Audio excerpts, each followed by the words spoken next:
प्रकरण 16वे. खलिस्तानचा खेळ. Indian एअरलाइन्सच्या Boeing 737 विमानातील हवाई सुंदऱ्यांची धावपळ आता शांत झाली होती. सर्व प्रवाशांना सकाळचा नाश्ता देऊन झाला होता. सगळेजण त्याचा आस्वाद घेण्यात मग्न होते. बाहेर वातावरण छान होते. विमान त्याच्या डौलाने चालले होते. चंदीगड ते जम्मू हा त्याचा मार्ग. आणखी तासाभरात ते जम्मूला पोहोचणार होते. निदान विमानाचे कप्तान, कर्मचारी आणि प्रवासी यांना तरी तसे वाटत होते. पण ते होणार नव्हते. फ्लाईट पस.वी.के. मेहता यांनी एकदा सगळ्या प्रवाशांवर नजर टाकली. त्यांना काय हवे, काय नको, हे पाहणे ही अंतिमत फ्लाईट पर्सरची जबाबदारी. संपूर्ण केबिनचे व्यवस्थापकच ते. कुठेही काही कमतरता राहिलेली नाही, हे पाहून ते आपल्या आसनावर जाऊन बसणार, तोच त्यांना अचानक घोषणांचा आवाज ऐकू आला. खलिस्तान जिंदाबाद. भारत सरकार मुर्दाबाद. आसनांच्या मधल्या मोकळ्या जागेतून 7 तरुण कॉकपिटच्या दिशेने धावत चालले होते. त्यांच्या हातात कृपाण होते. ते पाहून वी.के. मेहतांच्या अंगावर सरसरून काटा आला.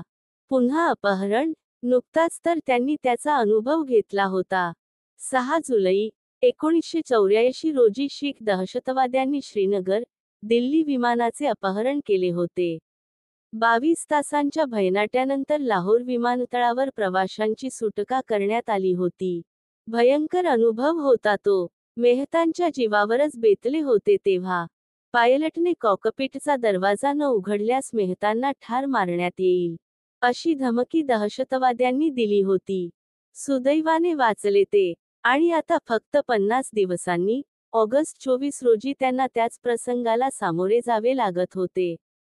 25तले ते दहशतवादी. त्यांना विमानाची धड माहितीही नव्हती. त्यांच्या वागण्या, बोलण्यातून ते दिसत होते. पण माहिती नसली, म्हणून काय झाले? त्यांच्याकडे हत्यारे होती. कृपाण तर होतेच. पण त्यांनी पगडीला लावलेल्या पिना काढून हातात घेतल्या होत्या. त्यांना विष लावले असल्याचे ते सांगत होते. एकाच्या हातात टाइम बॉम्ब होता. खरे तर तो बॉम्बिम काहीही नव्हता.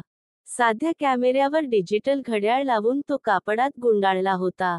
अनिता सिंग या हवाई सुंदरीने ते बरोबर ओळखले होते. पण सांगून काहीही फायदा नव्हता. तोवर त्या दहशतवाद्यांनी विमानातील अग्निशामक यंत्रणेतील कुऱ्हाडही ताब्यात घेतली होती. कृपाण तर होतेच त्यांच्याकडे. त्यांच्यापुढे मान तुकवण्यावाचून अन्य पर्यायच नव्हता.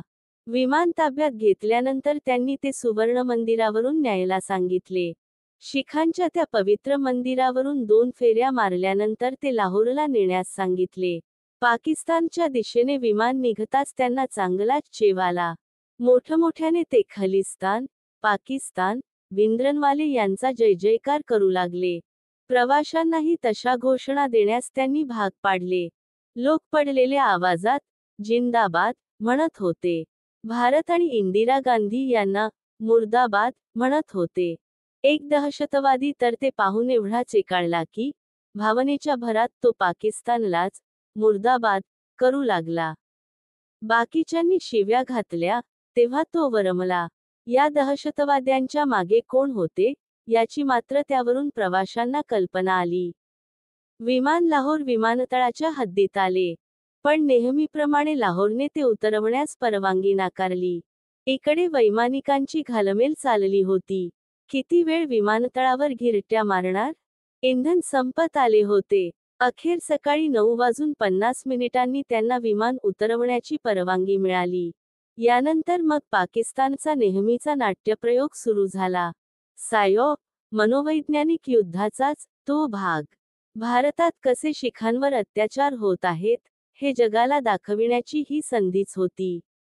याआधी 4 वेळा भारताने पाकिस्तानच्या या नीतीचा अनुभव घेतला होता.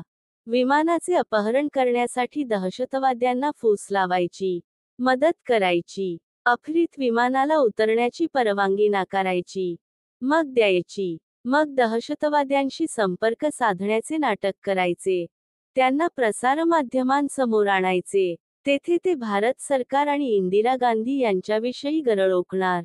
हे झाले की त्या दहशतवाद्यांना शरण येण्यासाठी प्रवृत्त करायचे. प्रवाशांची सुटका करायची आणि दहशतवाद्यांविरोधात पाकिस्तानातच खटले चालवण्याचे नाटक करायचे. पण या वेळी या प्रयोगात थोडा बदल करण्यात आला होता. पाकिस्तानचे हे नाटक आता आंतरराष्ट्रीय समुदायाच्या लक्षात आले होते. त्यावर माध्यमांतून टीकाही झाली होती. त्यामुळे आता हे विमान पाकिस्तानात न ठेवण्याचा निर्णय जिया सरकारने घेतला होता. लाहोर विमानतळावर पाकिस्तानी अधिकाऱ्यांनी दहशतवाद्यांशी संपर्क साधला. येथे थांबू नका, असे त्यांना सांगितले. त्यावर हे विमान अमेरिकेला न्या, असे दहशतवाद्यांनी फरमावले. ते शक्य नव्हते. विमान लहान होते. अमेरिकेत जाण्याची त्याची क्षमता नव्हती. तेव्हा कुठे जायचे, यावर त्यांची चर्चा सुरू झाली. तोवर पंतप्रधान इंदिरा गांधी यांनी जिया यांच्याशी दूरध्वनीवरून संपर्क साधला होता. त्या जियांशी बोलल्या. विमान अन्यत्र जाऊ देऊ नका, म्हणून त्यांनी विनंती केली. पण तरीही दुपारी 3च्या सुमारास ते विमान धावपट्टीवर हलवण्यात आले. खरे तर तोवर कमांडो कारवाई करून ते सहज ताब्यात घेता आले असते. पण पाकिस्तानचा डाव वेगळाच होता. सायंकाळ होत आली होती. 6:45चा सुमार असावा. बाहेर अंधार होता. एक दहशतवादी विमानातून खाली उतरला. खाली एक व्यक्ती उभी होती. तिने त्या दहशतवाद्याला कागदात गुंडाळलेले एक पाकिट दिले. खिडकीजवळ बसलेले डॉमिनिक बर्कले हे सगळे पाहत होते. ते ब्रिटिश नागरिक. पत्नीसह ते काश्मीरला चालले होते. तो दहशतवादी विमानात चढला आणि त्याने पाकिटातून रिव्हॉल्व्हर बाहेर काढले. आतापर्यंत साधी शस्त्रे असलेल्या त्या दहशतवाद्यांकडे पाकिस्तानच्या कृपाशीर्वादाने आता अग्निशस्त्र आले होते. त्याचा धाक दाखवून त्याने कॅप्टनला विमान बहारीनला नेण्याचा हुकूम सोडला. पण ते शक्य नव्हते. बहारीनमध्ये हवामान खराब होते. ते सांगितल्यावर त्याने विमान कराचीला नेण्यास सांगितले. तासभर तेथे थांबल्यावर ते दुबईच्या दिशेने उडाले. युनायटेड अरब अमिरातीचे आणि भारताचे चांगले संबंध होते. पण त्यांनाही ही ब्याद नको होती. दुबई विमानतळाने त्या विमानास उतरण्याची परवानगी नाकारली. एवढेच नव्हे, तर हे दहशतवादी जबरदस्तीने तेथे उतरू नयेत, यासाठी विमानतळावरच्या लँडिंग लाईट सुद्धा विझवल्या. विमानाचे कॅप्टन त्यांना वारंवार विनंती करत होते. परंतु दुबईचा नकार ठाम होता. आता कॅप्टनसमोर अन्य कोणताही मार्ग नव्हता. पहाटेचे 6 वाजले होते. हवाई सुंदरी रीटा सिंग हिने विमानातील ध्वनिवर्धक हाती घेतला आणि अत्यंत शांत, संयमी आवाजात घोषणा केली की विमान समुद्रात उतरवण्यात येणार होते. सर्वांनी पहिल्या 15 रांगांमध्ये येऊन बसावे. पायातील बूट काढावेत. जवळ काही टोकदार वस्तू असतील तर त्या काढून ठेवाव्यात. हे ऐकून एरवी प्रवाशांत घबराट माजली असती. परंतु रीटा सिंग हिने ते इतक्या व्यावसायिक पद्धतीने सांगितले होते की कोणीही गोंधळ माजवला नाही. विशेष म्हणजे अन्य प्रवाशांप्रमाणे ते दहशतवादीही ती सांगेल ते ऐकत होते. कॅप्टनने अखेरचा एक प्रयत्न म्हणून पुन्हा विमानतळाच्या कंट्रोल टॉवरशी संपर्क साधला. त्यांना परिस्थितीची, घेतलेल्या निर्णयाची कल्पना दिली. आता ते विमान समुद्राच्या दिशेने वळवणार. तोच दुबई विमानतळावरचे दिवे पेटले. विमान उतरले तेव्हा त्यात केवळ 5 मिनिटे पुरेल एवढेच इंधन होते. दुबई विमानतळावर विमानाची चाके टेकली आणि या अपहरणनाट्याचा पुढचा अंक सुरू झाला. संयुक्त अरब अमिरातीमधील भारतीय राजदूत इशरत अजीज यांनी दुबईतील वरिष्ठ अधिकाऱ्यांशी संपर्क साधला.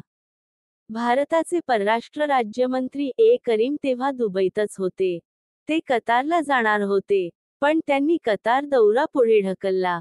त्यावेळी अमिरातीचे संरक्षण मंत्री शेख मुहम्मद बिन रशीद अल मक्तूम युरोप दौऱ्यावर होते. खास विमानाने ते तातडीने परत आले. तोवर दहशतवाद्यांशी वाटाघाटी सुरू झाल्या होत्या. सकाळी 8 पासून सायंकाळी 6:20 त्या वाटाघाटींचे सत्र सुरू होते.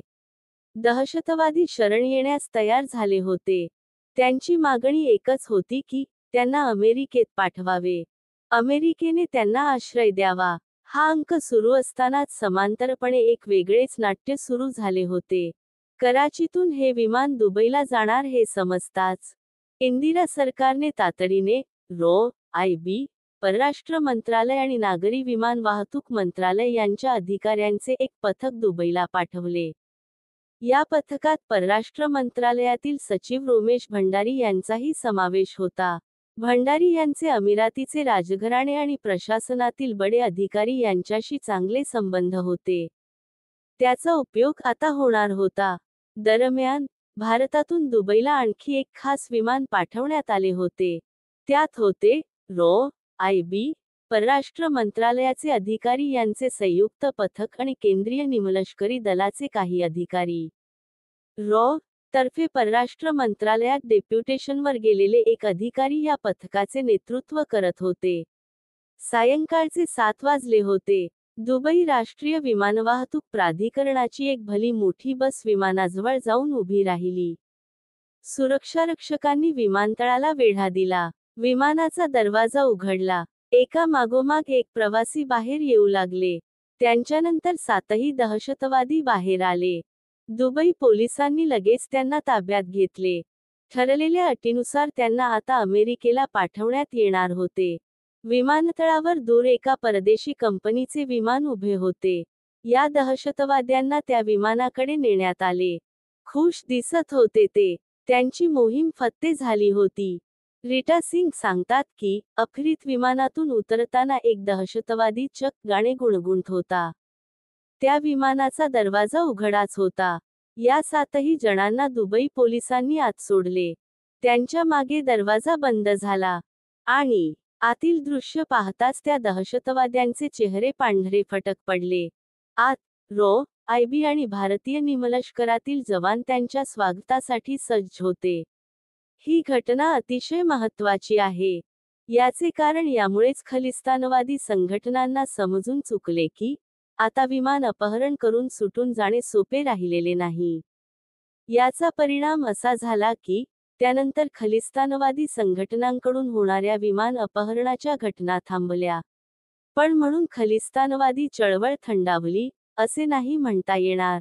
यानंतर तर या चळवळीने अधिक गंभीर आणि क्रूर वळण घेतले. गुप्तचर यंत्रणांसमोर एक मोठे आव्हान बनून ती उभी राहिली. या दहशतवादी चळवळीच्या मुळाशी होती अकाली दलाची स्वतंत्र पंजाबी सुभ्याची मागणी. 1953 साली न्या. फजल अली, प.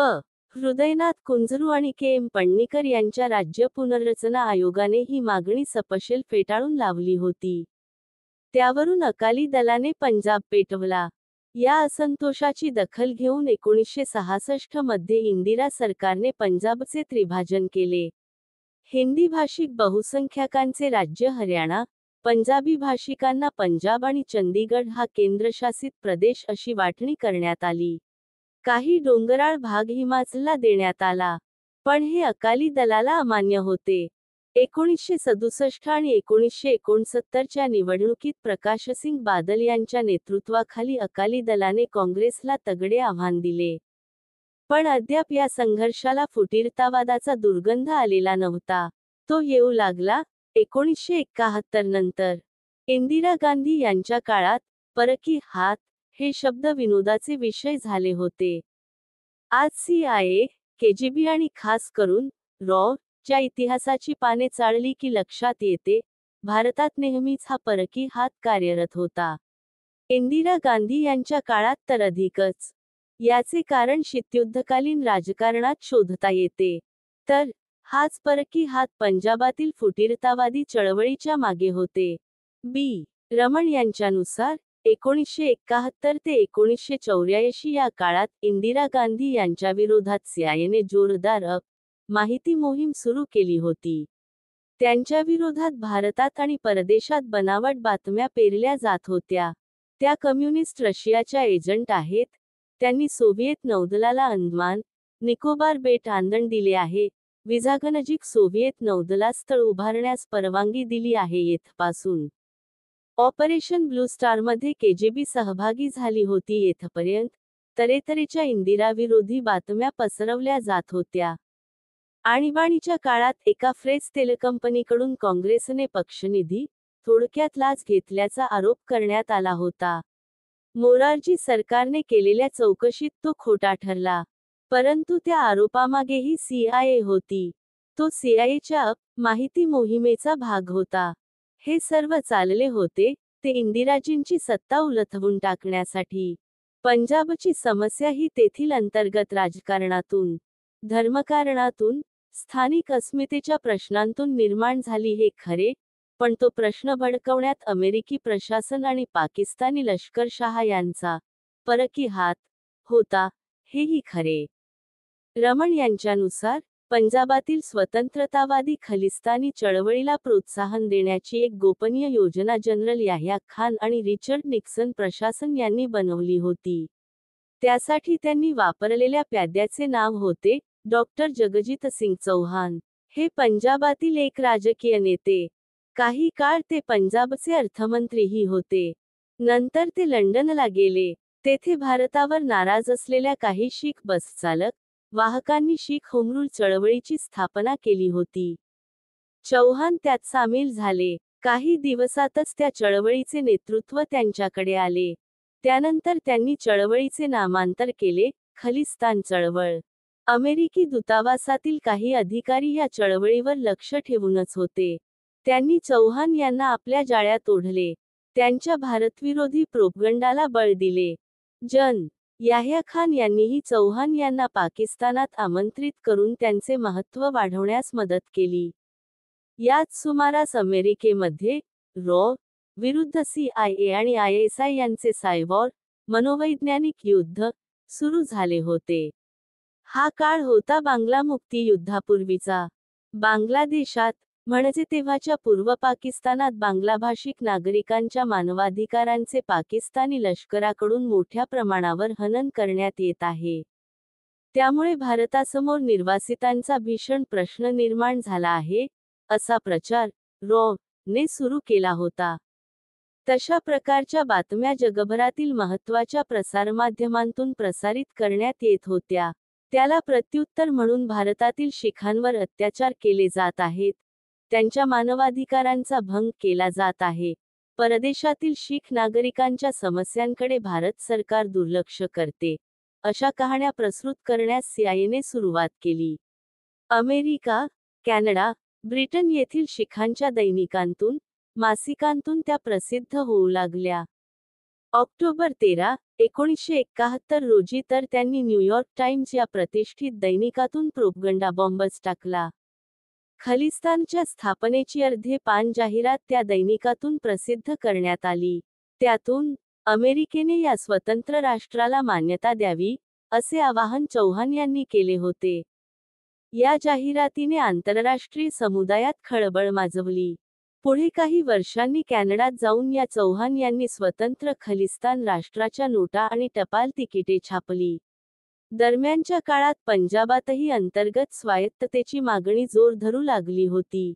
बांगला युद्धाच्या पार्श्वभूमीवर 1972 मध्ये झालेल्या निवडणुकीत पंजाबात काँग्रेसने अकाली दलाचा धुव्वा उडवला होता. काँग्रेस सत्तेवर आली होती, त्यामुळे अकाली दलाला काहीतरी कार्यक्रम हवाच होता. ऑक्टोबर 1973 मध्ये आनंदपूर साहिब गुरुद्वारामध्ये शिरोमणी अकाली दलाच्या कार्यकारी समितीची बैठक झाली. त्यात एक ठराव करण्यात आला. पंजाबला अंतर्गत स्वायत्ता द्यावी, राज्याला स्वतःचे कायदे करण्याचे अधिकार द्यावेत, शेजारील राज्यांतील पंजाबी बहुल भाग आणि चंदीगड हे पंजाबला जोडावेत या त्यातील काही महत्त्वाच्या मागण्या. आणीबाणीच्या काळात त्या मागे पडल्या. 1977 आणीबाणी उठली आणि या मागण्यांनी पुन्हा उचल खाल्ली. ऑक्टोबर 1978 मध्ये अकालींची परिषद झाली. त्यात आनंदपूर साहिब ठरावाला जोडून आणखी काही मागण्या करण्यात आल्या. पंजाबच्या फायद्याचे असे नदीजल वाटप करावे, अमृतसरला आंतरराष्ट्रीय विमानतळ बांधावे, सुवर्णमंदिरात आकाशवाणीचे केंद्र उभारावे या मागण्यांचा त्यात समावेश होता.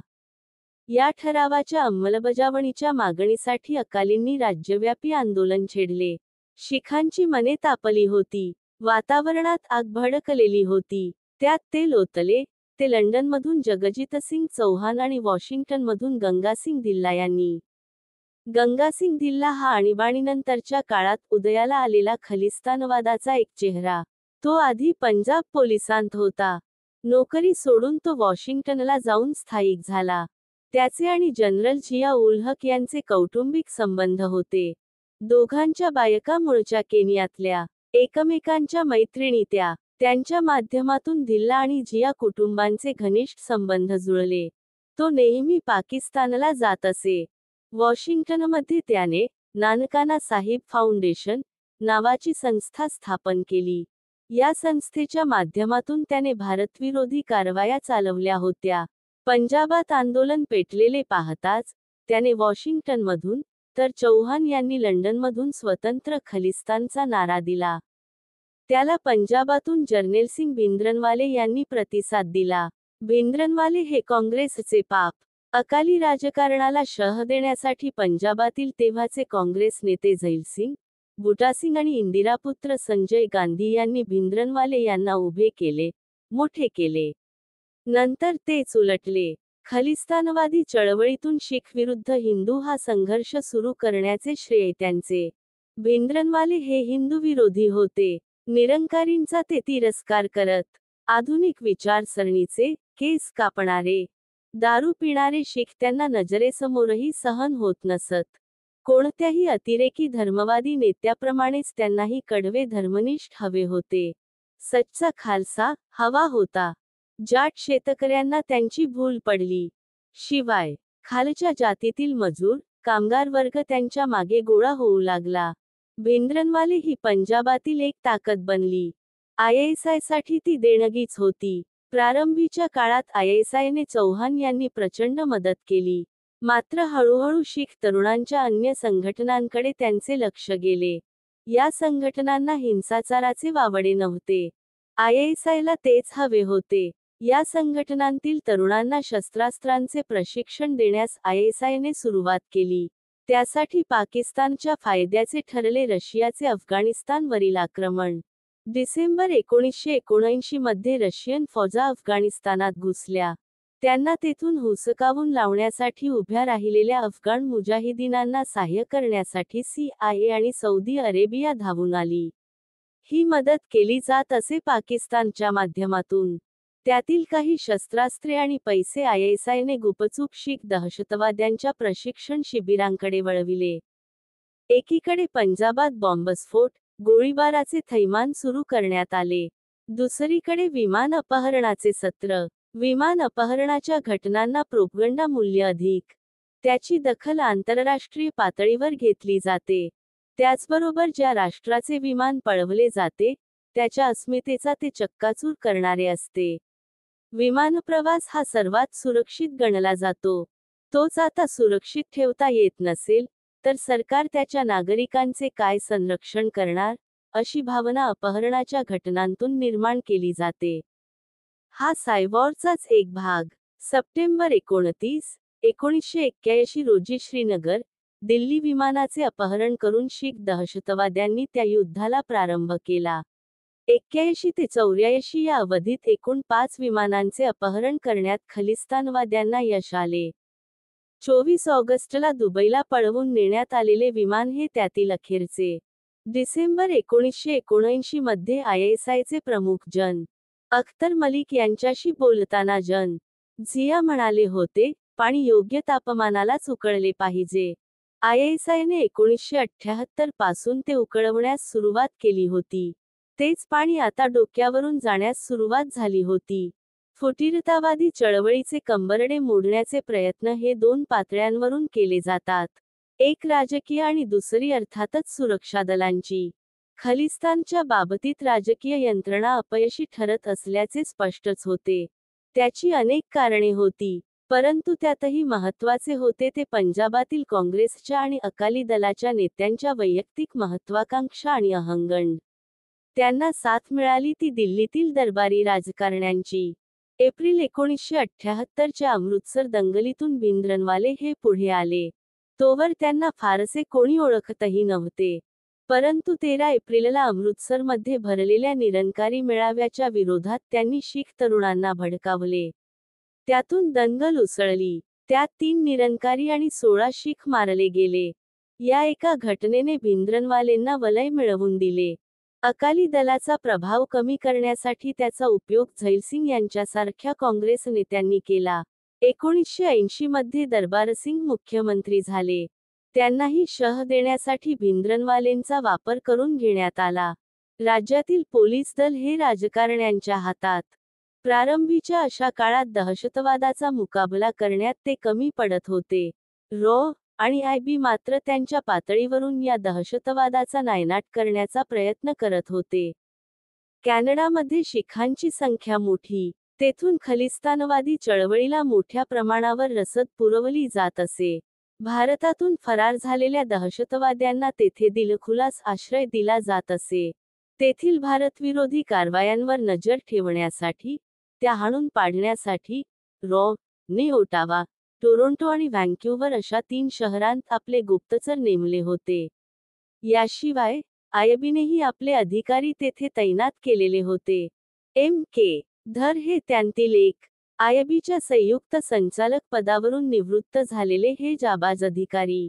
1983 मध्ये त्यांची कॅनडातील ओटावा मिशनमध्ये नियुक्ती झाली होती. हे गुप्तचर तेथे कशा प्रकारचे काम करत होते, याची कल्पना आपणास धर यांच्याकडे सोपवण्यात आलेल्या कामांच्या यादीवरून येते. काही निवडक गुरुद्वारांमध्ये शिरकाव करून घेणे. शीख समाजातील काही गट अधिक बोलके होते. त्यांच्यातील काही व्यक्ती टिपून त्यांच्याशी संबंध वाढविणे.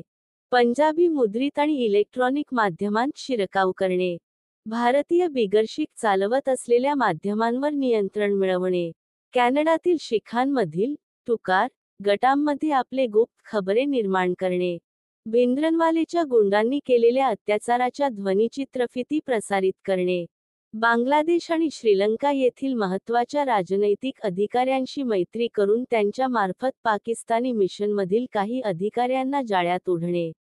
ही त्या यादीतील काही कामे. भारतीय गुप्तचरांच्या अशा आणखी काही कामांची माहिती अशाच आणखी एका भलत्याच स्रोतातून मिळते. 1989 साली कॅनडातील जेम्स लोरिमेर अँड कंपनी या प्रकाशन संस्थेने झुहेर काश्मीरी आणि ब्रायन मॅकॅन्ड्र्यू या दोघांनी मिळून लिहिलेले एक पुस्तक प्रकाशित केले होते. त्याचे शीर्षक सॉफ्ट टार्गेट आणि उपशीर्षक how the Indian intelligence services penetrated Canada. हे पुस्तक म्हणजे खलिस्तानवाद्यांचा प्रोपगंडा. त्यात स्वाभाविकच भारताला आणि खास करून ला खलनायक बनवण्यात आले आहे. या पुस्तकाच्या प्रस्तावनेत लेखकद्वय म्हणतात, सॉफ्ट टार्गेट ही एक सत्यकथा आहे. हे पुस्तक लिहिण्यामागील आमचा हेतू हाच आहे की लोकांना कळावं की न्यू कॅनेडियन्स म्हणजेच येथील शीख समुदायाला कशा प्रकारचा भयंकर अन्याय सहन करावा लागत आहे. कॅनडातील शीख समुदायाला अस्थिर करण्याची, त्यांना हवं तसं वाकवण्याची एक क्रूर आणि सैतानी मोहीम गेल्या कित्येक वर्षांपासून भारताने चालवली आहे. ही मोहीम भारतीय गुप्तचर संस्थांनी सुरू केली आहे आणि तिच्यामुळे येथील शीख समाज कॅनेडियन समाजापासून तुटला आहे. या विधानांमध्ये अतिशयोक्ती आहे, खोटेपणा आहे, पण 2 ओळींच्या मधील अर्थ वाचला तर समजते की भारतीय गुप्तचरांनी कॅनडातील खलिस्तानवादी चळवळीच्या नाकीनऊ आणले होते. या चळवळीतील लोक कॅनेडियन समाजापासून तोडण्यात भारतीय सायबॉरला यश आले होते. पण